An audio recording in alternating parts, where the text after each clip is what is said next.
여러분 안녕하세요. 오랜만에 이 자리에서 다시 페북 라이브로 여러분들을 만납니다. 오늘은 제가 그동안 아주 오랫동안 꿈꿔왔던 그런 페북 라이브를 시작합니다. 몇 번 할지 얼마나 계속될지는 모르지만 제가 궁금한 것들을 페북 라이브를 통해서 공부를 해가면서 여러분들을 만납니다. 최강욱 변호사님 소개할게요. 안녕하세요. 그 옆에 또 우리 종편의 황태자 우리 김남국 변호사님이십니다. 안녕하세요. 김남국 변호사입니다. 제가 이분들을 모신 이유는 요즘에 이제 검찰 개혁에 대한 얘기 많이 나오지 않습니까? 제가 전국구 팬이거든요.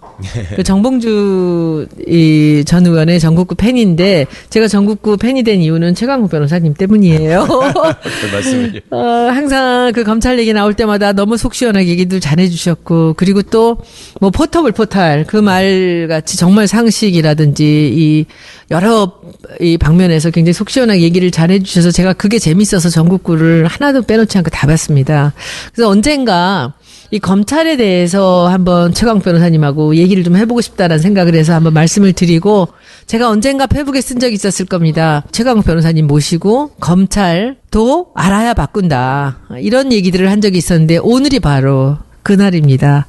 그래서 오늘 모시고 이제 검찰에 대한 얘기를 들으려고 하는데 제가 너무나 아는 게 없습니다. 제가 정치만 모르는 것이 아니라 경제도 몰랐고 그리고 검찰은 더군다나 모릅니다. 그래서 오늘 김남국 변호사님을 제가 급히 수혈을 해서 함께 같이 이 전문적인 부분들은 함께 서로 질문하며 대답하며 그렇게 하려고 합니다. 오늘은 이 첫날인데 준비도 저는 아무것도 안 했습니다. 변호사님한테 제가 부탁을 드렸죠. 네. 우리가 국민들한테 이 검찰이라는 조직이 저 하늘 위에 있는 조직 같고 담 밖에 있는 조직 같고 우린 전혀 알지 못하는 조직 같이 느껴졌습니다. 그런데 이 검찰이 좋지 않은 일로 벼랑간 국민 앞에 나타났어요. 개혁을 해야 된다는데 왜 개혁을 해야 되는지 이런 전반을 얘기하기에 앞서서 이 검찰에 대해서 얘기 좀 해주세요. 검찰 조직은 도대체 어떤 조직입니까? 네.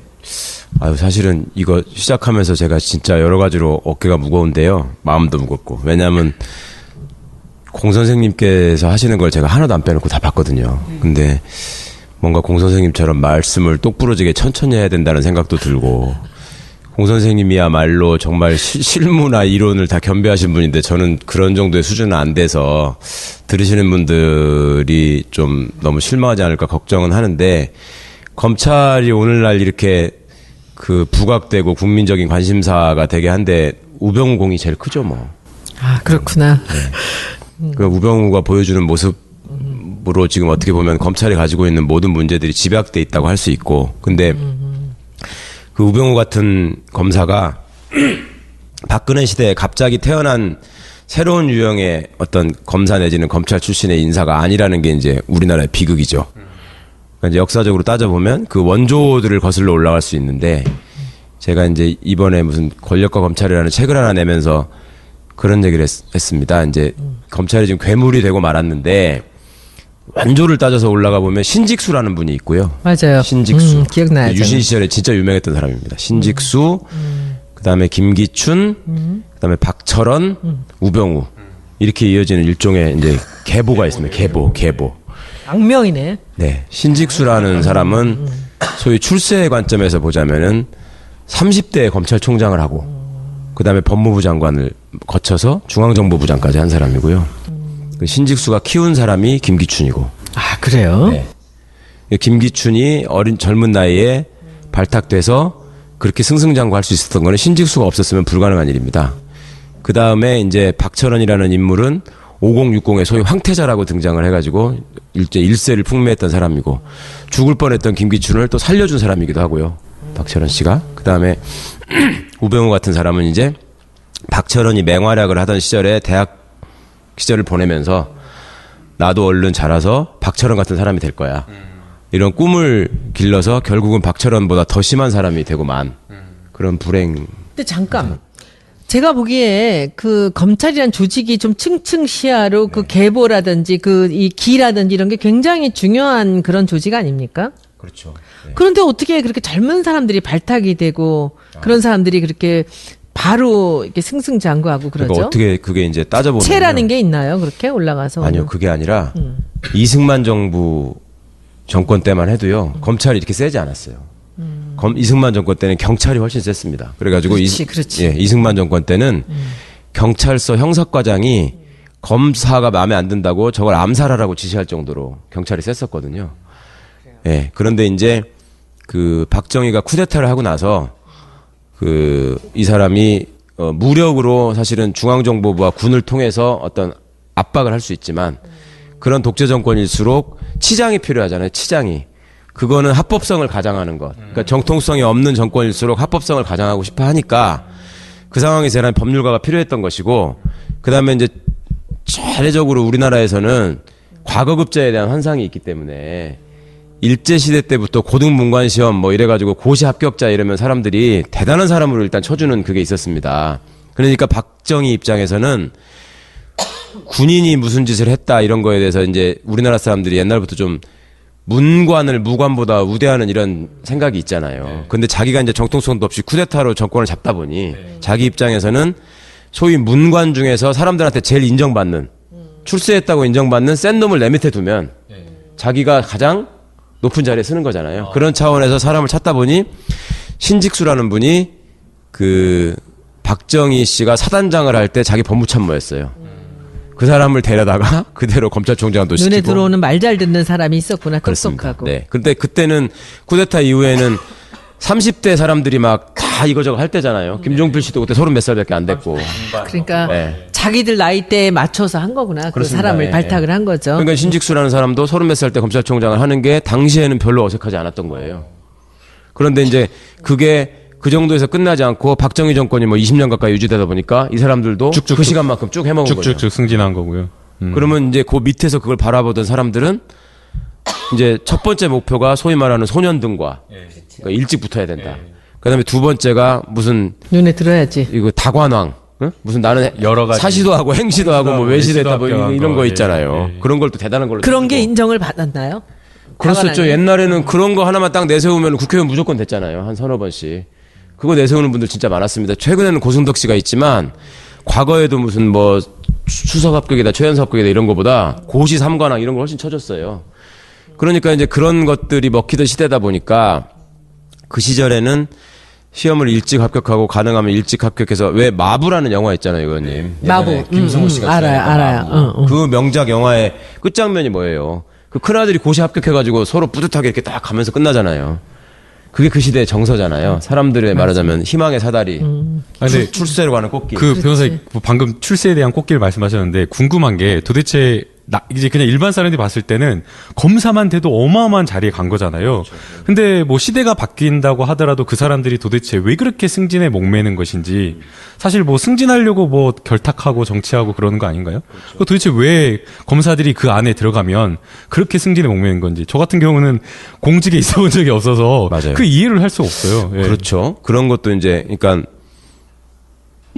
시민의 입장에서 볼 때는 일단 저게 검사다 판사다 이렇게 하면 그냥 그걸로 쳐주잖아요. 그 너는 그래서 출세한 사람이냐 아니냐 하면 출세한 사람으로 치거든요. 그래서 제가 어디 가가지고 대중강연 할 때마다 출세라는 말의 의미가 정확히 뭔지 아십니까? 이런 걸 물어보거든요. 그러니까 이제 그냥 사람들이 볼 때는 고시만 합격해도 출세했다라고 옛날에 많이 그랬거든요. 네. 근데 변호사님 말씀하신 것처럼 출세했다라고 보이는 애들이 더 큰 출세를 위해서 계속 목마르게 하는 걸 보면서 참 저도 이상하다고 생각했는데 첫 번째는 그겁니다. 그 안에서 누리는 혜택도 있지만 그 혜택의 수반에서 그 생기는 권력이 너무 많은 거예요. 생각보다. 그러니까 단적으로는 어떤 게 있냐면요. 이건 제가 예전에 사법연수원 시절에 직접 겪은 일인데 변호사님은 최근이라서 잘 모르셨죠. 저는 그때 한 20년이 넘었으니까 연수원 2년차 때 그 지방 그러니까 법원 판사 15로 내려갔어요. 제 고향이 전주인데 96년도에 20년 넘었잖아요. 그때 딱 가니까요. 거기에 이제 그 법원장을 비롯해서 그 판사나 이런 분들이 그때 이제 15라고 부릅니다. 판사 15. 네. 시험 삼할 시자하고 이제 보좌할 때 보좌에서 이제 실무 수습을 하는 거예요. 네. 내려가니까 15님들이 오셨으니까 지역에서 환영회를 해야 된다 그래가지고 전주 시내 중심가에 있는 한정식 집이 이제 그때 요정이죠, 요정. 거기를 가가지고 쫙 까놓고 밥을 먹는데 동네 그러니까 그 전라북도의 유지들이 쫙 나오신 거예요. 그래가지고 일일이 이렇게 그 술을 따라주시는 거야, 그분들이. 몇 명 안 되는 시부한테 무릎을 꿇고 머리 허연 그 근사하게 생기신 분들이 와가지고 영감님 제 술 한 잔 받으십시오 이러는 거야. 전 너무 놀랐어요, 진짜로. 진짜 영감님이 젊은 나한테 영감이라고 한다는 것 자체가 너무 놀라운 일이잖아요. 근데 그분들 정서에는 그 영감이라는 말 자체가 예전에 당상관을 칭하는 말이잖아요. 그 영감 위가 대감이고 대감 위에가 상감이고 이런 건데 영감님이라고 하고 거기에 수반되는 혜택을 보자면 짧게 말하면 그러니까 그 전까지는 막 추리닝 입고 슬리퍼 끌고 다니는 인생 낙오자처럼 살다가 시험 합격 한번 딱 되는 순간부터는 일단 골드카드가 갑자기 나오고 그죠? 그리고 그 시절에는 이 차를 타고 가다가 신호위반이나 뭐 속도위반으로 걸리잖아요. 그럴 때 신분증을 보여주면 경찰이 정말 진심으로 죄송하다고 하면서 빨리 가시라 그랬었어요. 좋았던 시절이네. 네, 네. 그리고 정말로 많은 사람들이 너무너무 만나고 싶어 해요. 이 대목에서 잠깐. 이 국회의원하고 되게 비슷하네. 네. 안에 들어가면 아무것도 아닌데 밖에 나오면 이것이 이 무슨 굉장한 사람인 양 대접받고 그러다 보면 이제 사람들이 스포일 되는 거지. 그러니까 이거는 국회의원 되시는 분들은 그래도 여러 가지 경험을 겪어서 그 분야의 어떤 대가가 돼서 국회의원 되시는 분도 있고, 맞아. 그다음에 여러 관직을 거쳐서 되는 분도 있고 하니까 좀 더 달라. 이건 어린애가 어린애 맞아. 예. 20대 초반. 우병우는 25살 때 검사였단 말이야. 야, 그 나이에 그런 대접을 받고 살았던 거야. 근데 어디 가가지고 그런 양반들이 그러니까요. 한 서너 번까지는 너무너무 이게 어색하고 죄송하고 막 그래요. 어떻게 할 줄을 모르겠어. 근데 한 5번째부터는 누가 나를 딱 만났는데 안 그러면 이상하지? 예. 바로 고개를 숙이거나 이렇게 하지 않고 나를 딱 똑바로 쳐다보면 뭐야, 속으로 이거 봐라? 예, 이런 생각이 드는 거예요, 사람이. 근데 그렇게 건방을 떨고 다니다가 그리고 사람들이 또 검사나 이런 법조인에 대한 환상이 있기 때문에 엄청 또 막 이렇게 띄워준단 말이야. 뭐 가문의 영광이네, 자랑이네부터 시작해가지고 뭐 온데 프레카드 걸고 막 그러니까 지가 진짜 제일인 줄 알아요. 그런데 막상 출근을 해보면 검찰에서는 진짜 말단 직원이거든, 이제. 검사는, 평검사는. 그리고 밤새도록 일을 해도. 그거 정말 묘하다. 서류 더미에 쌓여가지고. 쌓여가지고. 네. 그리고 우리가. 퇴근도 못하고. 변호사들 입회하면서 보면은 그게 사람이 할 짓입니까? 앉아가지고 막 했어, 안 했어, 이거 해가지고 그냥 좀 땀 뻘뻘 흘리면서 밤새 해야 되잖아요. 에어컨도 잘 안 나와요, 검찰청에. 그럼 이제 그럴 때 예전에 그런 말이 있었어요. 검사는 올라갈수록 편하고, 처음에는 힘든데 올라갈수록 편하고, 판사는 처음에는 검사보다 좀 덜 힘든데 올라갈수록 힘들다. 그게 이제 검사는 올라갈수록 직접 수사를 안 하고 결재만 하는 사람이 되고요. 판사는 올라갈수록 사건 기록을 더 많이 봐야 되는 부담이 생겨요. 그런 차이가 있는데, 그러니까 그 조직 안에서 보니까 나도 이 정도의 대접을 받는데 여기에 부장검사다. 부장 위가 차장이잖아요. 검찰은. 차장검사다. 검사장이다. 이렇게 되면 그거는 자기가 생각하지 못하는 또 다른 세계가 있는 거예요. 거기는. 그러니까 꿈을 갖게 되겠네. 그럼요. 거기가 평검사로 초짜가 검사로 어디 지방에 발령이 나도요. 한 20년 전까지만 해도 관내 모든 골프장에 가면은 회원 대우라고 말은 그렇게 하면서 사실상 공짜예요. 지금도? 네? 옛날에? 예전에요. 네. 그리고 무슨 뭐 인사이동이 자주 있잖아요. 1년 반, 1년마다 이렇게 있으면 그 전별금. 챙겨주는 거. 변호사들이 챙겨주는 거, 동료들이 걷는 전별금, 그다음에 지역 유지들이 주는 전별금, 그런 것들만 모아도 몇 천만 원 되는 거예요. 한번 옮길 때마다. 그러니까 괜찮아요. 괜찮겠죠. 그리고 예전에는 사람들이 인권의식이나 뭐 이런 것들도 별로 없었기 때문에 그냥 막 검사는 어마어마한 사람이고 검찰청 가면 그냥 죽어야 되는 걸로 알아. 그리고 그때는 정말로 나빴던 게 경찰 대하는 거를 마치 옛날 그 무슨 양반이 노비 대하듯이 대했어요. 예전에 제 친구 검사도 물론이고 검찰 수사관들 경찰을 경찰을 완전히 하급기관으로 생각을 했기 때문에 예전에 제 친구네 사촌 형이 하나 있었는데 이분이 경찰관이었거든요. 자긴 평생의 소원이 지금 뭐 검사나 검찰 수사관이 될 수는 없지만 그때는 경찰들을 파견받아가지고 검찰청에 출근시켜서 부려먹는 경찰들이 있었어요.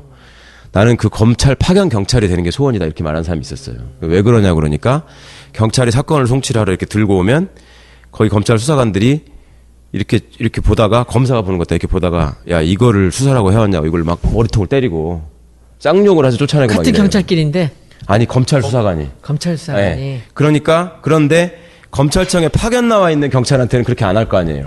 같은 사무실에 있으니까. 그러니까 그 수모를 자기가 참기 위해서라 나는 검찰에 파견 나가는 경찰 한 번만 해보면 소원이 없겠다. 이럴 때예요. 그러니까 뭐 일만 잘하면야 그 열심히 일만 잘하면야 뭐 승진을 어디까지 하든 아무 상관이 없는데 근데 이제 문제가 결탁하는 거 아닌가요? 그 뭐 내부에서 사건, 정치적인 어떤 사건이 왔을 때 그것을 정치권의 입맛에 맞는 어떤 처리, 예컨대 뭐 미네르바 사건이라든지 아니면 PD수첩 사건이라든지 뭐 정현주 KBS 사장을 쫓아내기 위해서 이거 전부 다 무죄 나온 사건인데 다 이제 그게 결국에는 그럼 자기들끼리 그 결탁을 하는 거예요? 그러니까 이제 결탁을 내부에서? 하는지 아닌지는 모르지만 근데 이제 저희가 봤을 때는 결탁하지 않으면 그렇게 될 수가 없는 거예요? 그 예컨대 PD수첩 같은 경우에는 그 임수빈 부장검사였죠. 이건 도저히 안 된다. 기소할 수가 없다라고 나와버렸거든요. 옷을 벗고. 그런데도 무리해서 기소해가지고 결국은 무죄 나오고. 이게 문제라고 생각하는데 그렇게 안 하면 승진을 못 하는 건가요? 변호사님도 그렇게 못하겠다 해갖고 옷 벗고 나올 수 있나요? 위계 질서가 그렇게 있는 거야, 상하 관계가? 그쵸. 말을 듣지 않으면 안 되는? 얘기 좀 한번 해보시죠. 네. 그러니까 그 분위기에 자연스럽게 젖어드는 거죠. 그러니까 요게 이제 요즘 조금 완화됐다고 말은 그렇지만 그 예전부터 검사 동일체 원칙이라는 게 있었잖아요. 검사는 한 몸이다. 검찰총장을 정점으로 하는 피라미드 조직이고 이게 말을 안 들으면 이 사람한테 사건을 뺏어가지고 이 사람한테 주는 게 법적으로 보장돼 있었어요. 다른 검사한테 주는 게. 그럼 마피아네, 완전히. 네, 확실한 마피아죠. 그리고 거기에 이제 수반되는 혜택이라는 건 뭐가 있냐면 검사가 되면 많은 사람들이 사위를 삼고 싶어 했잖아요. 특히 한국 사회에서 돈 많이 갖고 권력 많이 갖는 사람들은 판사도 사위 삼고 싶어 했지. 근데 지금 보니까 판사는 아무것도 아닌 것 같아. 그런데 그때 당시에 세상을 잘 알고 이러는 사람들은 검사를 다 사위로 삼고 싶어 했어요. 예를 들면 힘이 있으니까. 그렇죠. 이명박이 사위가 검사 출신이잖아요.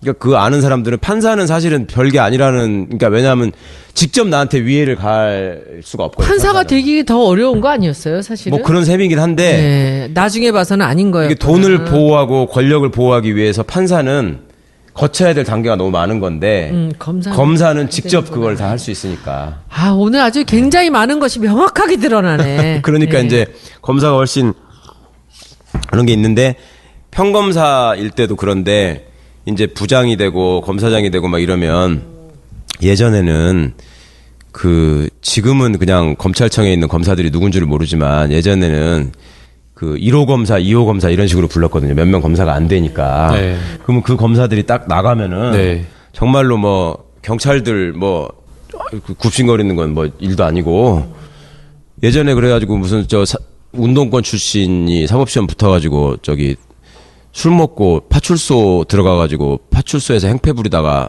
경찰들이 제지를 하니까 너 내가 누군 줄 알아 그래가지고 소장 책상 위에 올라가서 소변 보고 그런 사람이 아주 유명한 사람으로 현역 정치인이 있습니다 지금. 지금? 네. 그 누구도 생각하지 못할 굉장히 유명한 사람인데 그 짓을 해가지고 우리 당은 아니겠죠? 네네. 신문에도 크게 나오고 그랬었는데도 불구하고 뭐 검사 되는데 전혀 문제가 없었고요. 아, 그래요? 네. 그러니까 그런 데서 오는 그 혜택이 내가 평검사일 때도 이런데 올라가면 뭐가 있을까라는 게 너무 간절하고 그 다음에 위에 사람들이 또 밑에 사람들을 가르칠 적에 상명하복이라는 것이 얼마나 중요한지를 계속 집중해서 가르치는 거예요. 왜냐하면 검찰에서 어떤 사건을 처리할 적에 모든 사건을 다 이상하게 처리하고 말아먹는 건 아니에요. 그렇지 않겠어요? 기본적인 정의감이나 양심은 있거든요. 사람이 누구나. 그런데 소위 말해서 권력이 개입되는 사건. 정치적인 사건. 그렇지. 네. 그다음에 뭐 그 동네 유지가 개입돼가지고 누군가가 이렇게 힘 있는 사람이 백을 돈 있는 쓰는 사람, 사건. 돈 있는 사람. 이런 사건들이 일부 있단 말입니다. 그러면 한번 생각해 보세요. 검사가 형사소송법상에 보면은 독립된 관청이잖아요. 그러니까 검찰청의 장을 검사장이라고 부르는 거 아니에요. 그러니까 검사 하나하나가 개별적으로 결정을 내릴 수 있는 관청이에요. 그러면 검사 혼자서 수사를 해가지고 이게 죄가 된다 안 된다 판단을 하고 재판을 회부를 해야 되겠다 말아야 되겠다 이거를 결정하는 게 소위 기소독점주의, 기소편의주의로 보장이 돼 있으면 검사가 일을 열심히 하면 되는 것이고 그다음에 그 위에서 혹시 이 사람이 경험이 부족하거나 또 일이 바빠가지고 다른 거를 못 봐서 시야가 좁아서 피해가 생길 것 같으면 부장검사 정도가 있어가지고 컨트롤 해주면 되잖아. 같이 하면 되잖아. 근데 그 위에 차장검사, 검사장 또 대검찰청의 간부들 이 사람들은 왜 있는 거예요? 그거 생각해 보셨어요? 그 사람들 왜 있을까? 그 사람들 직접 수사를 안 하거든요. 그런 사람들이 있어야 되는 이유는 솔직히 말하면 한 가지예요. 그런 미묘한 사건들에 개입해가지고 자기 방향으로 끌기 위해서 있는 거죠. 가장 최근의 걸 이야기하면요. 그 세월호 관련해서 123 정장을 업무상 과실치사로 기소를 하는데 이걸 4개월 동안 끌었대요. 근데 이 4개월 적용하지 마라. 네, 적용하지 말라. 근데 이 4개월 동안 끄는 동안 바로 이것을 어떤 제목으로 기소해야 되느냐 말아야 되느냐를 논의한 데가 바로 대검찰청에서 그럼 그게 회의를 다 주재해가지고. 그렇게 그냥 층층 시야로 다 하나로 엮여 있는 거군요. 네, 피라미드로 쫙 있어가지고 그러니까 윗사람들이 볼 적에 그러니까 상명하복을 강조하고 검찰의 조직 문화 그다음에 우리는 한 몸이다 이런 걸 강조하는 이유는 뭐냐면 그렇게 애매한 사건이 생겼을 때 자기 의사를 관철시키고 부탁을 해야 될 거 아닙니까? 솔직히 말해서 그 담당 검사한테 그럼 부탁을 할 때 아닙니다. 이건 법이 이렇고 원칙이 이래서 이렇게 해야 되겠습니다. 이거는 검사의 고유 권한이고 제가 할 수 있는 일입니다. 이렇게 했을 때 원래 법에서 정하고 있는 건 뭐냐면 자 그렇게 됐을 때 네가 생각하는 정의의 방향이 법이 정하고 헌법이 정하고 검찰이 정한 원칙과 맞지 않으니 그러면 너는 그 사건을 맡지 말고 다른 검사가 해라. 이게 검사 독립체의 원칙이거든. 근데 그렇게 써먹는 건 아니고 너 내 말을 안 들어? 그러면 다른 검사 시키면 되지. 그리고 그 검사가 자기 말을 잘 듣게 하려면 평소에 무슨 말을 해도 내 말을 잘 듣는 애로 만들어놔야 되는 거예요. 만들어놔야지. 네, 그러니까 예전에는 검사가 부장검사가 되면 반드시 필요한 게 뭐냐면 또 부장검사가 되기 전에 출세하는 검사가 되려면은 필요한 게 뭐냐면 스폰서였어요. 스폰서. 후배들을 통솔하고 장악하고 데리고 다니면서 술 먹이고 해가지고 내 사람으로 만드는 게 제일 좋잖아. 그래서 폭탄주니 뭐 이런 게 거기서 네, 룸사롱이니 이런 그렇습니다. 거. 어디 가서 이제 신임 검사가 가면은 자기 부장의 역량을 판단하는 기준이 우리 부장이 술 사준다고 데리고 나왔을 때 누가 나와서 돈을 내느냐. 그러니까 이제 동네 형님이 나와서 내는 사람이 있을 수 있고, 그렇죠? 들을수록 제일 더러워지네 점점 더. 그러니까 다 이런 그런 건 세상이 아닌데. 진짜 있었구나. 다 그런 건 아닌데 그랬었죠. 그러니까 그냥 변호사가 나와서 내는 경우가 있을 수 있고 동네 형님이 내는 사람이 있을 수 있고 어떤 사람은 삼성그룹의 전무가 나와서 내는 사람이 있을 수 있고 그게 말하자면 레벨루지 레벨루. 이제 그런 것들에 의한 경쟁. 또 예전에는 검사 출신으로 중간에 나오면 변호사로서 땅짓고 헤엄치기로 돈을 버는 게 보장돼 있었고 숫자가 너무 적었으니까요. 네. 그리고 그걸 바탕으로 해서 정계로 진출해서 국회의원이 되거나 이런 것도 전혀 힘든 일이 아니었고 웬만하면 사람들이 경력에 검사가 있고 무슨 대학을 나왔다 뭐 이러면 다 찍어주잖아. 그러니까 세상 사는 방식은 조직 안에 있을 때 최대한 힘을 발휘할 수 있는 자리에 가서 또 그 자리에서 네트워킹을 할 수 있는 소위 기득권 세력하고 연계망을 가지고 그러기 위해서는 장가를 누구한테 가느냐도 중요한 것이 되는 것이고 예. 그 출세의 욕망을 달성하려면 그리고 이제 그거를 이용하려고 호시탐탐 대기하고 있는 사람들이 주변에 항상 있고 검사는 막강한 권한을 가지고 있고 그러니까 서로 공존 공생이 되는 거죠. 아니 근데 검찰 조직이 그렇다는 걸 사람들 다 알았을 거 아니에요. 정치권에서 다 알 거 아니에요. 알죠. 네. 근데 왜 그걸 그냥 놓고 있었어요? 아 그거는 정치 권력 입장에서 편하거든요. 그러니까 의원님이 대통령이 되셨어요. 대통령이 되셨는데 대통령 되기 전에 정말 나한테 이상하고 나쁜 짓을 한 만한 사람이 하나 있었어요. 정적이 있어. 예를 들면. 그러니까 박정희 같으면 김대중 씨가 있어. 그러면 김대중 씨를 어떻게든 처리를 하고 싶잖아요. 보기 싫으니까. 그러면 그럴 때 한 사람한테 얘기해가지고 야 저걸 죽여 이렇게 하는 게 좋겠습니까? 한 세 사람한테 니네가 협동해가지고 쟤를 죽일 방법을 만들어봐 이게 좋겠습니까?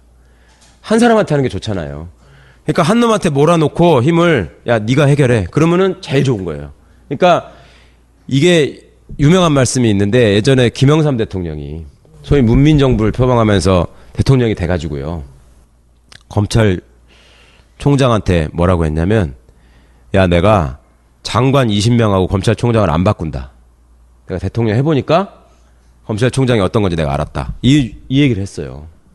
유명한 말이죠. 그러니까 권력자의 입장에서는 검찰이 권한을 많이 가진 게 자기한테 너무 편한 거예요. 그러니까 그렇다면은 이 정권이 바뀔 때마다 검찰은 항상 그 정권에 하고 결탁이 되는 거죠. 잘 보여서 서로 간에 서로 밀월 관계가 되는 거는 거죠. 점점 그게 그렇게 됐죠. 그러니까 이제 여기서 역사를 조금 말씀을 드리면 좋겠는데 우리나라에만 먼저 한정해서 말씀을 드리자면 제가 이제 아까 이승만 정권 때는 경찰에도 셌다 그랬잖아요. 근데 그때도요.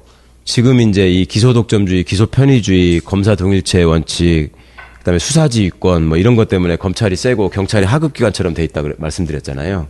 근데 맨 처음에 재원국회의원들이 법을 만들 때, 형사소송법을 만들 때 굉장히 많이 토론을 합니다. 과연 경찰을 검사의 하부기관처럼 이렇게 만들어놔도 되는 것인가에 대해서 토론을 하면서 이제 이분들이 어떻게 결론을 내리냐면 원래 세계적인 입법례를 보면 경찰이 수사를 하는 게 맞은데 우리나라 경찰은 지금 친일파가 대부분 장악하고 있다, 경찰을.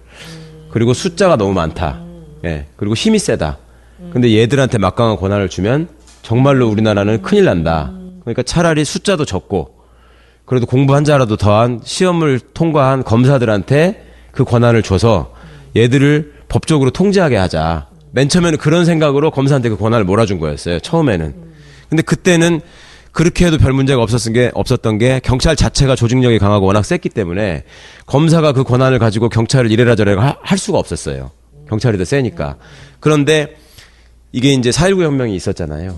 그러고 나서 2공화국이 딱 출범하면서 그때 2공화국 국회에서 뭘 논의하냐면 야, 이제는 우리가 민주정부를 수립을 했으니 검사의 권한을 세계적인 추세와 입법례에 맞게 돌려놔야 된다, 제자리로. 그 얘기를 그때 이미 했어요. 검사가 세지도 않을 때인데도 불구하고 그냥 사회적으로 검사가 좀 더 명예로운 직업이었을 뿐이죠. 실제 권한은 있지만. 그런 상황에서 2공화국 의원들이 그 얘기를 했다고요. 왜 그랬겠어요? 아무리 봐도 이런 권한을 가진 조직이 없는 거야, 세계적으로. 그러니까 놔두면 이거 문제가 되겠다 싶어가지고 그때 이제 민주주의에 대한 논의를 하면서 그렇게 하려고 했어요. 그래서 그 법안을 하려고 하는데 쿠데타가 나버린 거지. 예. 그래가지고 이제 박정희가 대통령이 된 거고, 박정희가 대통령이 된 입장에서는 자기가 바로바로 써먹을 수 있는 물리력은 대표적으로 군이 있었고, 그 다음에 중앙정보부를 창설했기 때문에 검사는 걔들이 쓰는 그 소위 말하는 직접적인 물리력, 깡패로서의 물리력을 합법화시켜주는 도구로서 검사가 필요했던 거예요, 처음에는.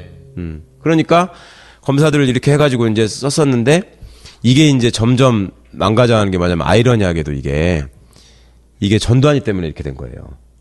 그러니까 전두환이 보안사령관으로 있었기 때문에 쿠데타를 할 수 있었잖아요. 이것도 의원님들이 꼭 바꿔주셔야 될 법 중에 하나인데, 우리나라가 내일이라도 계엄령이 선포되면 전두환이 당시에 합동수사본부장이었거든요. 김재규 시해 사건을 수사하는 책임자였던 이유가 그 계엄법에 나와요. 계엄법에 보면 당시 보안사령관, 지금은 기무사령관이라고 하는 게 합동수사본부장이 돼가지고 경찰, 검찰, 뭐 중앙정보를 다 장악하게 돼 있어요. 통합해서 지휘하도록. 지휘하도록 돼 있거든요. 근데 그 법이 지금도 똑같아요. 그래요? 네, 그걸 가만둬요? 의원님들이 관심이 없으니까, 모르니까. 전두환이만 아니 해먹고. 그 율사 출신들 그렇게 검찰 출신도 많은데 그거를 왜 그냥 두고 있지? 그러니까 지금 별 그런 거 관심이 많아요. 없는 거죠. 네, 그런 거 많아요. 그러니까 저 챙겨서 하나씩 좀 주세요. 설마 우리나라에 그런 일이 또 있겠어? 이런 생각을 하는 것도 있고, 어쨌거나 그때 보안사령관이 돼가지고 전두환이 중앙정보부를 때려잡습니다. 왜냐하면 중앙정보부장인 김재규가 대통령을 죽였잖아요. 그러니까 중앙정보부가 범죄 집단이 돼가지고 때려잡은 거예요. 명분이 있는 거지. 네. 군기 잡고. 그때 중앙정보부가 이제 보안사 밑으로 들어갑니다. 보안사 밑으로 들어가는데 그때 중앙정보부에서 파견 나가 있던 잘 나가는 검사가 김기춘이에요. 그렇죠? 신직수가 중앙정보부장을 하면서 데려다 놓고 대공수사국장을 시켰던 거기서 김기춘이 눈에 들어서 올라가는구나. 그때 이제 김기춘이 죽을 뻔했어요. 보안사가 중앙정보부를 치니까 중앙정보부의 핵심이 김기춘이니까 가장 먼저 쳐야 되니까요. 아웃되는 거였는데 바로 줄을 탔구나 또. 김기춘이 그때 박철원을 찾아갑니다. 아, 그 이야기가 거기서 나오는군요. 박철 찾아간 게. 박철원은 TK의 황태자고 노태우하고도 뭐 그 친인척 관계가 있고 박철원을 찾아가가지고 나를 살려달라. 그래가지고 김기춘이 박철원을 살려줍니다. 살려주고 나중에 이제 박철원이 검찰총장도 되고 법무부 장관도 되고 전두환 밑에서 그렇게 되거든요. 그런데 그때 이 사람들이 이제 그전에는 박정희 때까지만 해도 물리력을 통해서, 그러니까 국회의원들이 의원님처럼 막 어디 가서 이렇게 여당이 시위하는데 동영상 찍어가지고 올리시고 막 이렇게 조롱을 하면 예전 같으면 바로 중앙정보부에 잡아가 바로 고문을 했단 말이에요. 아 진짜로? 그럼요. 예전에 진짜? 예. 그래가지고 그때 고문당하고 병신된 사람들 많아요. 옛날 야당 진짜? 의원들 중에. 국회의원을? 그럼요. 바로 잡아다가, 아니 진해 당 사람들도 저 지시한 거 따르지 않았다고 코터를 반을 뽑아버려가지고. 그 자유당 시절에? 공화당 때. 공화당 때. 네. 공화당 때. 맞아, 공화당 맞아. 여당 의원들도 그렇게 했는데 야당은 어쨌겠어요. 바로 잡아다가 그렇게 하는 건데. 오. 이제 전두환 때부터는 뭔가 합법성을 더 가장해야 될 필요가 생긴 거예요. 그러니까 그렇게까지는 못하고 이제 그 중앙정보부나 그러니까 보안사가 여전히 발호를 하면서 대공사건 같은 거 막 만들잖아. 학원 간첩 사건 이런 거 막 만들고. 그러면 검사가 이제 나중에 그걸 합법화 시켜주고 법정에 가가지고 유죄를 만드는 역할을 하는 거죠. 그리고 보안사나 중정 애들이 뒷구멍으로 가가지고 판사 협박하고 이걸 무죄로 하면 너 죽어. 이렇게 해가지고 이제 돌아가는 시스템이었단 말입니다. 아, 참나. 근데 그러다가 이제 그러니까 중앙정보부가 제일 셌었는데 하나가 아웃이 됐죠. 보안사가 1등이었잖아요. 근데 이게 이제 6.29 선언 이후에 민주화의 트랙을 타면서 보안사가 이제 점점 힘이 빠지기 시작하는 거예요. 예전에는 보안사 하사만 돼도요. 네. 군수 뺨을 때렸어요. 전두환 때는. 그게 몇 년도인가요? 80년대 80년대 초반에는 초, 예. 군청에 민주화되기 와가지고 전에. 그때는 지방자치 아니고 이제 예. 내무부 소속 군수했을 때잖아요. 네. 군청에 무슨 주요한 사업이 있는데 그 보고서를 날 주라. 예. 안 주니까. 보안사 하사가 와서 달라고 그러는데 하사면은 23살, 4살짜리들이에요.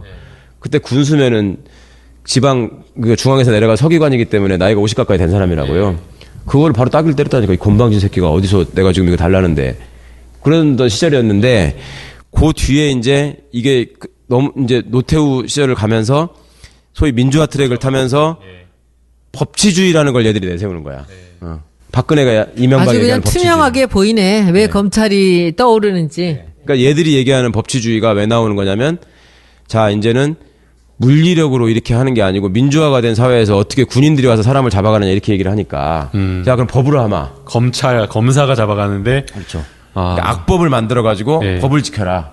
아니면 비리나 이런 거를 정보를 캐가지고. 그렇죠. 딱 그걸로 이제 올가면 약점 가지고. 그럼 이제 그렇게 하다 보니까 법치주의라는 영역이 되다 보니까 법을 아는 전문가 집단한테 자연스럽게 힘이 실리는 거예요.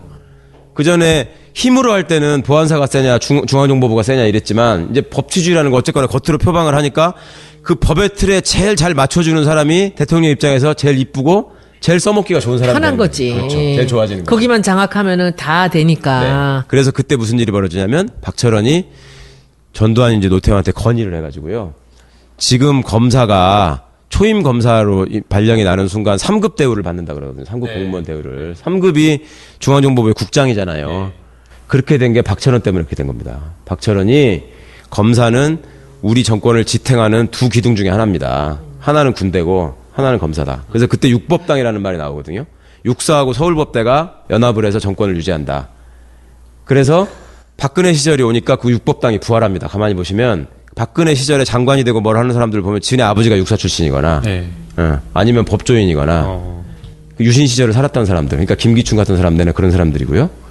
그러니까 박근혜 입장에서는 김기춘 하나만 잡아놓으면 모든 것이 그냥 줄을 서는 그런 뭔가 잡을 수 있는 거죠. 과거의 시스템으로 그대로 딱 만들어버릴 수 있는 거죠. 예. 근데 실제로 과거의 시스템으로 그렇게 그렇게 갔나요? 간 거죠. 예를 들어 서승환 국토교통부 장관 같은 사람 아버지가 서종철이라고 군인 출신이란 말이에요. 그런 사람들만 다 있었던 거예요.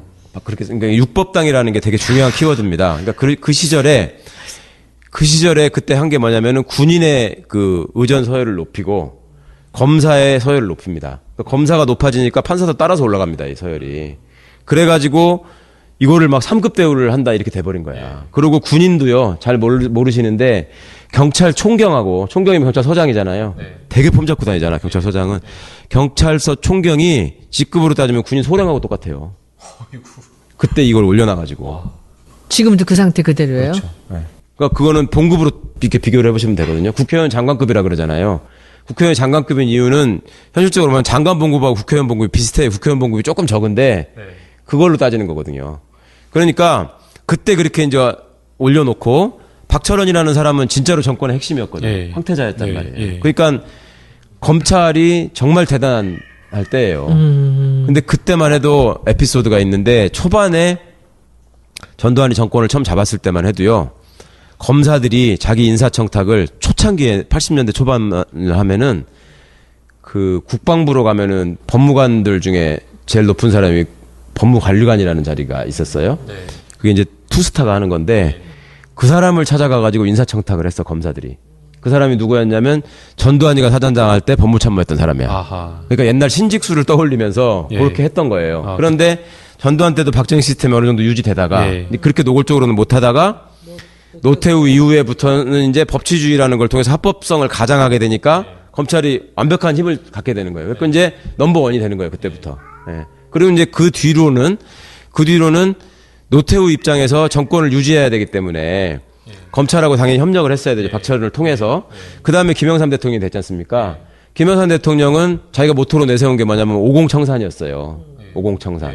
그래서 그때 무슨 일이 생기냐면 그의 김영삼 정권이 들어설 적 쯤에 그 12.12.5.18 사건을 가지고 전두환 노태우를 내라는 모죄 뭐 이런 걸로 반란죄 이런 걸로 이미 누가 고발을 합니다. 네. 근데 검찰이 먼저 기소유예를 했잖아요. 네. 그때 남긴 유명한 말이 성공한 쿠데타는 처벌할 수 없다. 그랬죠. 예. 네. 그 당시에 그 단어를 썼던 서울지검 공안부장이 나중에 이제 유명한 한나라당 국회의원이 되죠 또. 누구신가요? 장윤석이라고 아, 그 유명하신 분입니다. 그렇게 됐는데 그러고 조금 있다가 다시 김영삼 대통령이 문민정부가 군사독재정부하고 차별화된 게 뭐가 있어야 되는데 예. 이 양반이 그때 금융실명제 뭐 이런 것들 했지만 하나회 척결을 했잖아요. 예. 어느 날 갑자기 별을 잡아서 확 떼버리고 계급장을 다 뜯어버리고 너 내려가 이렇게 했단 말이에요. 그러면서 이걸 정리를 하려고 할 때 50 청산을 해야 되는데 그때 처벌을 해. 그러니까 이미 기소유예를 해가지고 처벌이 안 되는데요. 일사부재리의 원칙이 있거든요. 이렇게 얘기했어요. 그러니까 김영삼 대통령이 야 무슨 소리야. 법은 정치의 시녀야. 만들어 법을. 그래가지고 특별법을 만듭니다. 특별법을 만들어가지고 다시 전두환 노태우를 수사해가지고 기소를 하고 검찰이 사형 구형을 하고 막 이러거든요. 그러니까 법조 출입 기자들이 볼 때는 너무 웃기는 일이잖아요. 엊그제까지만 해도 성공한 쿠데타는 처벌할 수 없다고 당당하게 얘기하던 사람들이 대통령이 한마디 하니까 천하의 죽일 놈이 돼가지고 이거를 막 갖다가 구속하고 막 이러는 거예요. 그러니까 그때 전두환 수사를 했던 부장검사가 최동욱. 그 최동욱 부장검사 밑에 말석 검사가 임수빈. 역사가 그렇게 되는 거예요. 그렇게 되는데 그렇게 해서 이제 50 청산을 딱 하는데 시작을 하고 막 이제 갑자기 구속을 하고 막 이러니까 기자들이 물어봤어. 아니 성공한 쿠데타는 처벌할 수 없다면서요. 어떻게 이거는 지금 이렇게 합니까? 대통령 한마디에. 검사님들은 법률가 아니에요? 그러니까 그때 당시에 담당 검사가 뭐라 그랬냐면 우리는 개야. 응. 물라면 물고 실제 기자한테 그 말을 한 거예요? 실제로 물라면 물고 노라면 놓는 거야. 이렇게 얘기를 했어요. 굉장히 적합한 표현이네. 아니, 근데 지금 이제 변호사님 말씀 들으니까 어떤 메커니즘에 의해서 그러니까. 이 검찰의 권력이 비디오화되고 막 그러니까. 커졌는지 알 것 같아요. 근데 이제 궁금한 거는 그러니까 하여튼 결론은 그거예요. 네. 민주화가 진행되면서 검찰 권력이 더 강화되고 세졌다. 말았다. 아니, 근데 이런 이제- 아이러니가 있는 거예요. 근데 지금 궁금한 거는 지금은 21세기라서 세상에 투명하잖아요. 네. 뭐 정탁금지법도 생기고 뭐 뇌물 주면 큰일 난다 이거 다 알고 있잖아요. 그리고 이제 검사들은 정말 그 공부 많이 하신 분들이고 그런데 도대체 어떻게 검사들을 통제할 수 있는가? 뭐 저희도 대충은 이야기 들어서 뭐 민정수석이 뭐 해갖고 법무부 해갖고 한다 그러는데 그 힘이라고 하는 게 그러니까 예컨대 뭐 검사가 처리하고 있는 그 개개의 어떤 정치적인 민감한 사건을 도대체 어떤 메커니즘, 어떤 힘에 의해서 그게 이루어졌는가 그게 좀 궁금해요. 그러니까 검사한테 당근을 제시하는 거죠. 너 내 말 잘 들으면, 너 내 말 잘 들으면, 예를 들면 이명박 박근혜 때 똑같은 수법을 썼어요. 예를 들어서 무슨 민간인 사찰 사건 같은 거를 담당한 검사, BBK 사건 같은 걸 담당한 검사, 한명숙 총리 사건 같은 걸 담당한 검사, 네, 그렇죠. 인사 원칙에 어긋나게 파격적으로 좋은 자리를 갑니다. 인사 눈에 띄게요, 눈에 인사 띄게. 원칙을 무시하고 눈에 띄게 보내요. 아. 그래야지 주목을 하지. 예, 거기에. 그죠? 남들 뻔히 가는 자리에 그냥 보내면 표시가 안 나잖아요. 다음에 그러니까 또 그런 경우 있으면 또 말 잘 듣는 그렇습니다. 거고. 검사들끼리 무슨 얘기를 하냐면 검사가 고생하는 직업이잖아요. 기본적으로 고생하는 직업인데 어떤 자리에 가느냐에 따라서 그러니까 우리가 일반인들이 볼 때는 서울중앙지검 공판부 검사가 있고 서울중앙지검 형사부 검사가 있고 또 서울중앙지검 특수부 검사가 있고 이게 그냥 우리가 볼 때는 다 검사잖아요. 근데 그게 완전 다르거든. 그러니까 이제 검사로서 말하자면 활개를 치고 그 권한을 최대한 발휘하면서 권력을 행사하면서 좋은 자리로 가는 검사가 되려면 인지수사를 할 수 있어야 돼요. 인지수사. 인지수사라는 건 뭐냐면 경찰이 먼저 처리해온 사건을 내가 나중에 결정하는 역할을 하는 게 아니라 검사들의 대부분은 그런 일을 하는 형사부 검사거든요. 사건의 대부분이. 그런데 그걸 하는 게 아니라 내가 직접 사람을 잡아올 수 있는 거. 이게 이제 인지부서라고 합니다. 내가 하고 싶은 수사 하겠다는 거네요. 그렇죠. 그런 수사가 사실은 어떻게 보면 권력이 원하는 하명 수사를 할 수 있는 거고. 생색도 그러니까 이제- 나고. 그렇죠. 그런데 그게 지금 그러면은 YS 정부 때부터 더 강해졌다는 거잖아요. 50, 점점 60을 더, 지나면서. 예, 그런데 이 사람들이 아까 말하기는 자기들은 개다. 물라면 네, 네. 물고 노려면 논다라고 했는데 어떻게 이렇게 검찰의 힘이 비대해지나요? 네. 노무현 대통령 때도 지금 검찰 개혁을 하려다 못했잖아요. 네. 그리고 지금도 제일 먼저 그것을 검찰 개혁을 화두로 내놨는데 왜 그것이 그렇게 핸들링이 안 될 만큼 비대해져 간 건가요? 그러니까 김영삼 개라면서? 대통령이 내가 검찰총장 한 명하고 장관 20명을 바꾸지 않는다라고 말했던 의미가 검찰을 통해서 뭔가를 해결하는 게 너무 편하고 좋은 거예요. 유용한 거지. 해보니까. 이렇게 해놓으니까. 정치인 예. 시절에는 그렇죠. 이 사람이 야당 총재 너무 편하지. 시절에는 예. 야당 총재 시절에는 의원님도 야당 시절 해보셔서 아시겠지만 야당 의원이 법안을 하나 내가지고 이걸 관철시키기 얼마나 힘듭니까? 네, 네. 그 막 이은재 같은 사람도 붙잡고 막 의원님 이거 하나만 좀 어떻게 해주세요 이렇게 해야 되는 상황이 있잖아요. 이은재 붙잡고는 안 해 그래도. 상임위 안 하면 안 했지. 이은재 붙잡고 그런 거 해달라고는 안 해. 상임위에서 통과시키려면 하여튼 막 그런 걸 해야 되잖아요. 옆에 그 옆 사람을 붙잡게. 막 이완영 의원하고 같이 간사 그 협의해야 사람도 되고 안 막 잡아. 이러잖아. 근데 이 양반이 그런 거를 하다가 대통령이 딱 되니까 자기는 뭐 군대를 가지고 할 것도 아니고, 그지? 할 수 있는 게 네, 자기가 중앙정보부의 피해자인데 그걸 갖고 할 것도 아니고. 이 검사가 한번 시켜보니까 잘하거든. 그렇지. 너무 좋은 거예요. 스마트하고. 네, 그러니까 이것들을 가지고 하면 되겠다 해가지고 이제 계속 힘을 실어주는 거죠. 그 다음에 김대중 정부가 됐는데 DJ 정권에서는 지금 생각해 보면 검찰을 제대로 바로잡고자 하는 시도를 그나마 제도적으로는 못했지만 그나마 정권 입장에서는 최선을 다했던 정권이라는 평가를 합니다. 그런데 그때는 과거 독재 정권 시절에 김대중 대통령에 대해서 다 공격을 했던 자들이 검사잖아요. 대통령이 사형 선고를 받았던 분이 대통령이 되신 거잖아요. 그걸 검사가 한 거잖아요. 사형 구형을 했던 게. 그러니까 검사들이 바짝 쫄았다고요. 대통령이 딱 되니까. 그래가지고 대통령이 취임하시고 나서 검사장들을 청와대에 불러가지고 오찬을 딱 하는데 이것들이 정말로 겁을 먹고 간 거야. 이제 뭐라고 할까. 딱 갔는데 대통령이 거기서 뭐라고 하셨냐면 휘호를 하나 써가지고 딱 주시면서 검찰이 바로 서야 나라가 바로 선다. 이걸 써가지고 주셨어요. 한글로. 그거의 의미는 김대중 대통령님의 입장에서는 정치보복을 하지 않겠다라는 말씀을 하셨었고 당시에. 그다음에 우리가 이제 새로운 나라로 가자라고 했는데 너네들이 그동안에 했던 소행을 생각해봐라. 니들 때문에 나라 꼴이 이렇게 됐다. 그러니까 니네가 똑바로 해야지 제대로 된 나라가 된다라는 의미로 이걸 써주신 걸 거 아니에요. 알아서 잘해라라는 얘기였는데. 그러니까 액센트로 치면은 나라가 바로 선다에 액센트가 있었던 거죠. 검찰이 바로 선다라는 거는 이게 종속되는 개념이고. 얘들이 지금도 그거를 대검찰청 현관에다 걸어놓고 있습니다. 대통령이. 그걸 어떻게 써먹고 있냐면 우리가 나라의 핵심이기 때문에 우리가 바로 쓰면 나라도 바로 쓰는 거고 우리가 죽으면 나라도 죽는 거야. 우리가 중심이야 세상에. 네, 이렇게 얘기하고 있는 거예요. 그러니까 검찰은 정치 권력, 아까 물어보신 정치 권력의 간섭으로부터 어떻게 할 수 있느냐라고 물어보면 검사들이 요즘에도 하는 얘기가 뭐냐면 특검 안 보셨어요? 특검? 이번 박영수 특검이 다 검사들이 가서 한 거예요. 근데 검사들이 그렇게 나쁜 놈이면 어떻게 그런 성과를 냈겠어요? 네.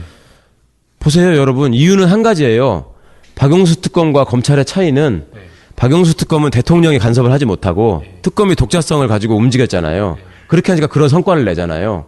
그러니까 우리 검찰을 대통령이 컨트롤하지 말고 놔두고 우리끼리 알아서 하게 하면 우리끼리 잘합니다. 이게 검찰의 논리예요.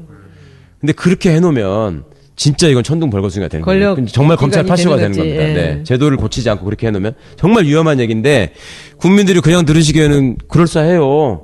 특검을 예를 두니까. 그리고 또 하나 따라붙는 얘기가 경찰을 어떻게 믿어요? 응? 경찰 보세요. 지금도 돌아다니면서 동네 술집 가가지고 삑 뜯는 사람들이 있는데 이런 얘기들을 하잖아요. 그 사람들이 그거에 대해서 경찰들이 정말 많이 노력해서 많이 바꿨는데도 불구하고 당하는 사람들이 아직도 있거든. 경찰이 숫자가 많으니까. 그러니까 이제 그런 것들을 활용하려고 하는데 문제는 정치 권력이 검찰의 속성을 너무 몰랐어요. 그러니까 DJ 정부와 참여정부의 실패의 이유는 검찰을 바로 서려고 하는 의지도 있었고 검찰을 정치적으로 이용하지 않겠다라는 거는 확고하게 했었는데 아니 DJ 정부나 노무현 정부 시절에 무슨 검찰을 이용해가지고 정치적으로 누구를 핍박한 사건이 있었나요? 없잖아요.